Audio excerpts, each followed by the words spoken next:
This is a lecture from Open Tuition. For the free lecture notes that go with this podcast, please visit opentuition.com.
Okay, this is example 3,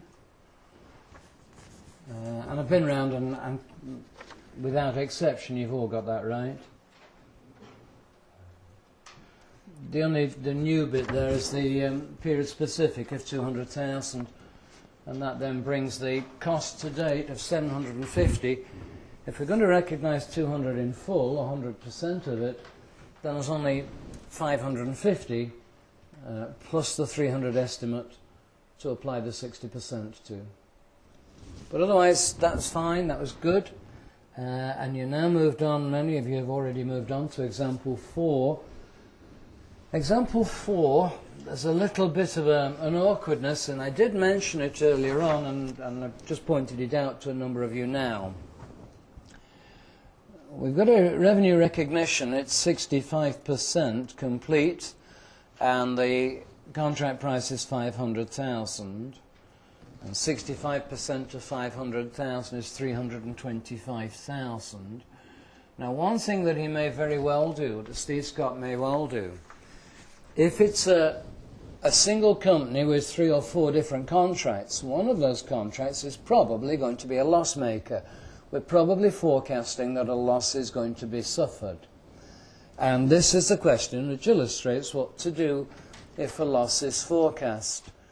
My cost to date are 300, my estimated to complete are 250, so I've got total costs of 550, and the contract is only a 500,000 contract. So I'm forecasting a loss of 50. And prudence says, carefulness, caution says, if I forecast a loss, I should recognize it straight away. It may actually not turn out to be a loss at the end of the contract. It may be that I become efficient, and therefore a loss possibly will not be sustained at the end by the time I reach the end of the contract. But prudence and carefulness and caution says, if I suspect a loss, I should recognize it straight away. And I've got a loss forecast, and it's a loss of 50. And it's a recognized loss, therefore, and that's the second figure which goes into working 1.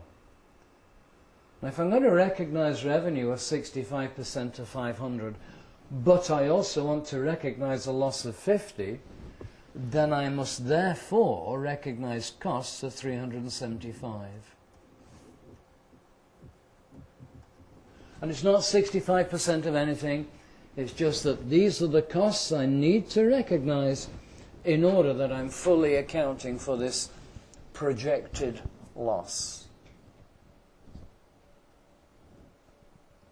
In a loss situation, the second figure in working one is the bottom line. Then we need to go back to put the balancing figure in.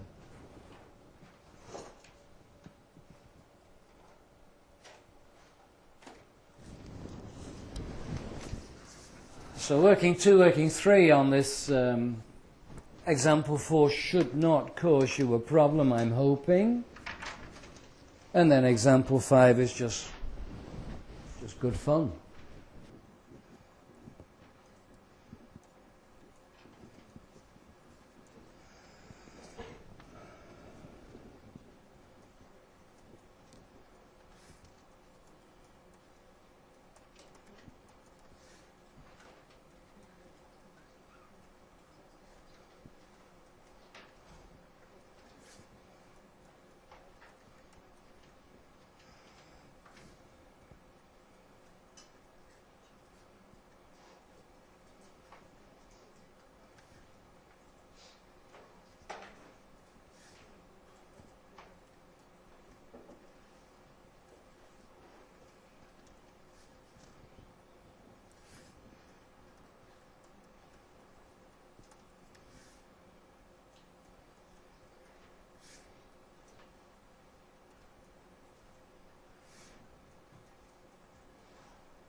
That's the the answer to example 4 is now on the screen. Okay, example 5. If you're given a multi-period contract data,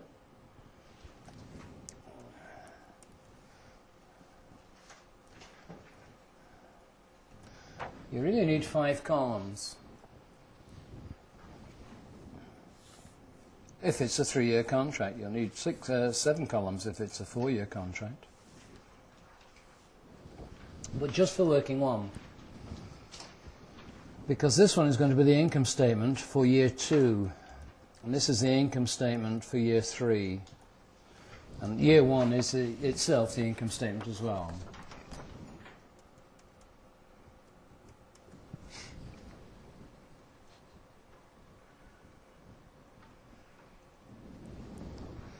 So we've got revenue recognition. And don't forget that at the end of year 1 we won't know what the situation is with reference to year 2 and year 3. The contract value is $1 million. By the end of year 3 the contract value has gone up to $1,200,000. There's an agreed variation to the contract price. It tells us the additional $200,000 rose in year 3 from an agreed variation with the customer as a result of the customer's fault, involving additional costs for us, so we've negotiated with the customer and agreed this additional $200,000. But we don't know that at the end of year 1. So at the end of year 1 we're 30% complete. Revenue recognition is therefore 30% of $1,300,000.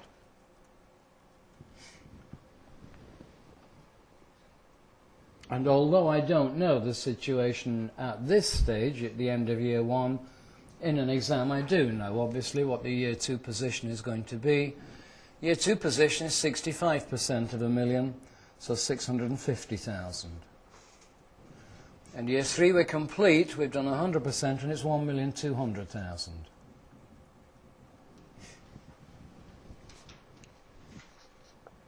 But of course it's cumulative, so although I recognise revenue of 300 in year 1, in year 2 I'm up to 650, but I have already recognised 300 in year 1.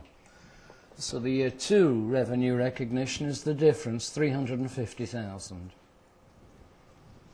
And in year 3 it's the difference again, 550,000.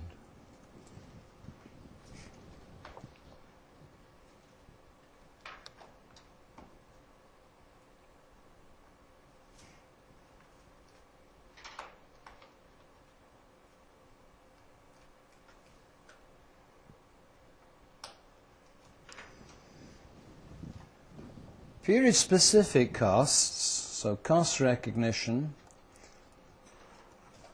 period-specific, in year one it's 40,000.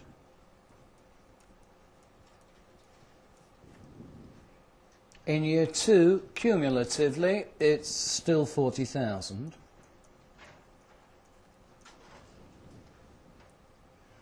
In year three, cumulatively, it's 190,000.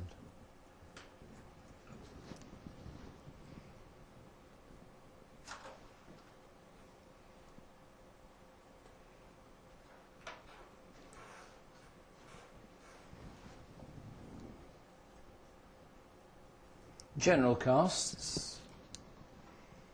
At the end of year one, costs to date are 300 general, and there's another 500,000 estimated to complete. So we've got a total of 800,000 general costs at the end of year one, 300 already spent and another 500 anticipated, and we're 30% complete. So 240,000, 30% of 800.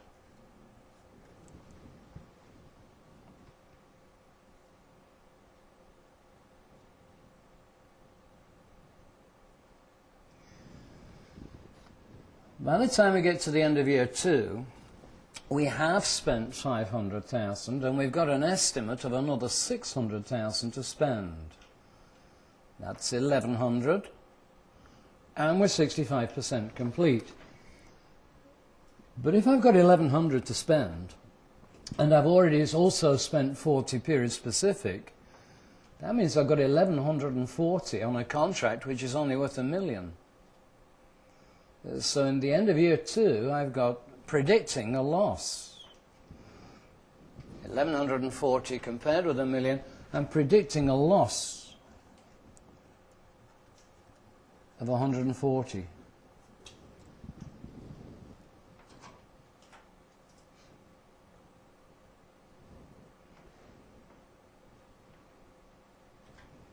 So the cost recognition I need to put in there is 750. I need to recognize costs of 750 in order that I'm now recognizing a loss of 140. If a loss is forecast, put the loss figure in as the bottom figure in working two, and then the balancing figure to make it add up is then the general costs recognized. But at the end of year three, I've completed a contract, and in total I've spent 990. I'm profitable again, so 800,000 is the recognition of the general costs. But all of this is cumulative.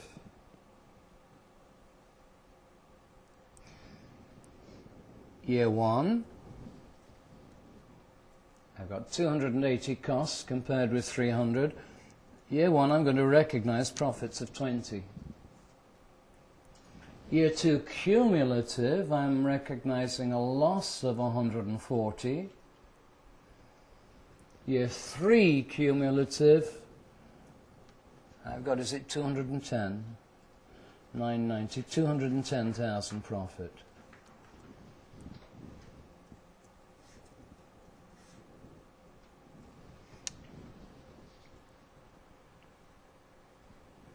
The figures, therefore, for the income statement for year one are in the first column. The figures for the income statement for year two is the difference between column 1 and column 3. No period specific. And 510 general.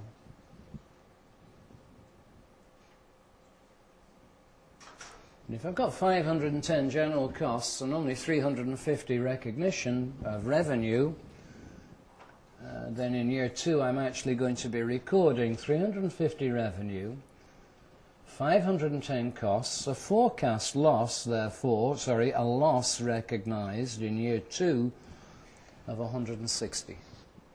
I had recognised 20, now I'm forecasting an overall loss of 140, so the difference is 160 negative.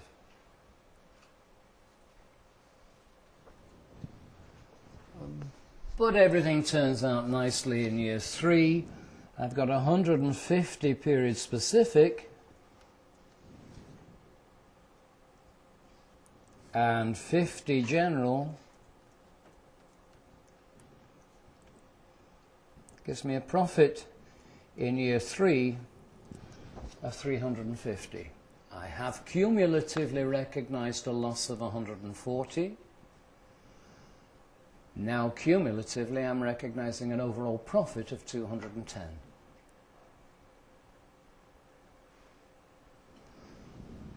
You wouldn't do this in the exam, but if you think about it, I've got a 20,000 profit, 140,000 loss, and a 160,000 loss, and a 350,000 profit. And I think if you add that up, it comes to 210 profits spread over 3 years. Working 2 and working 3 are not cumulative. This is the situation that I am at the end of year 2 and at the end of year 1, year 2 and year 3. So working 2 is costs to date, and we'll still need columns, but we only need 3. We need year 1, year 2, year 3. This is the position at the end of each of these years.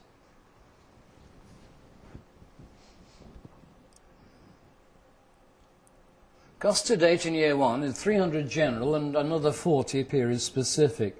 So 340 costs to date in year 1.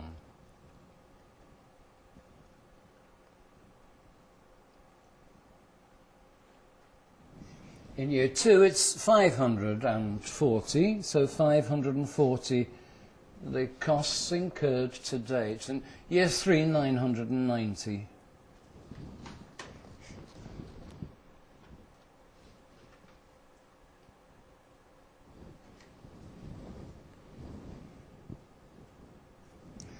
Plus the attributable profit,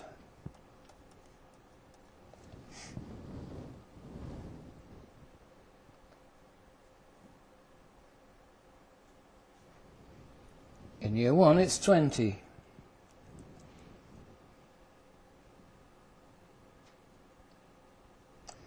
In year 2, remember, this is cumulative. That is, what is the situation at the end of year 2? The situation at the end of year 2 is that I've got to recognize an overall forecast loss of 140.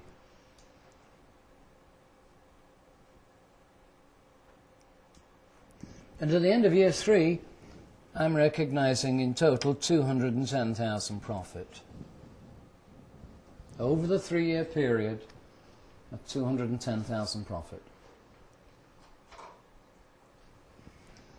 So this is the start point then for working 2, 360, 400 and 1200.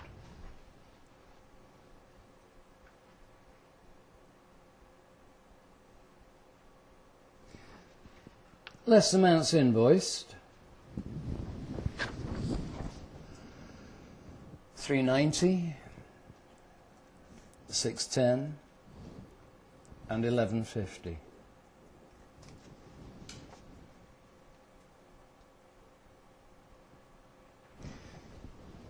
At the end of year 1, I owe my customer 30. I've invoiced in 390, I've only done 360's worth of work. So I've got another 30,000's worth of work to do before I can convert this customer into an asset. It's a liability, and the 30 will be included within current liabilities. At the end of year 2, I'm thinking of going into liquidation. It's really bad news. I've got a 210 liability. I've got a lot of work to do. in order to catch up that 210. But everything is happy again at the end of year 3. I've got a 50,000 asset.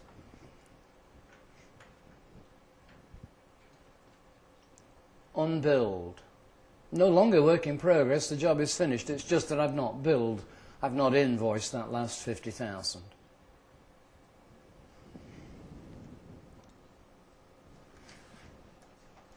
Working 3, the accounts receivable calculation, 390 invoiced, 610 invoiced, 1150 invoiced.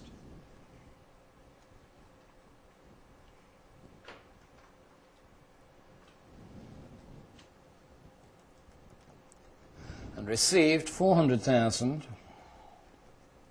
I owe my customer 10. I persuaded my customer to pay me 10 in advance of me invoicing. And not only do I owe 30,000's worth of work, I also owe another 10,000's worth of cash that he has paid in advance. Year 2, I've invoiced 610, and again, God bless him, my customer's paid me in advance. I owe him 20,000. But by the end of year 3,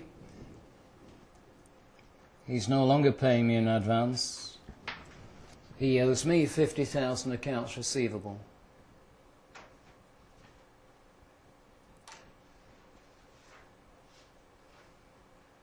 I've done 1,200's worth of work for him, and he's only paid me 1,100. 50 I've not yet invoiced, 50 I have invoiced, but he's not yet paid.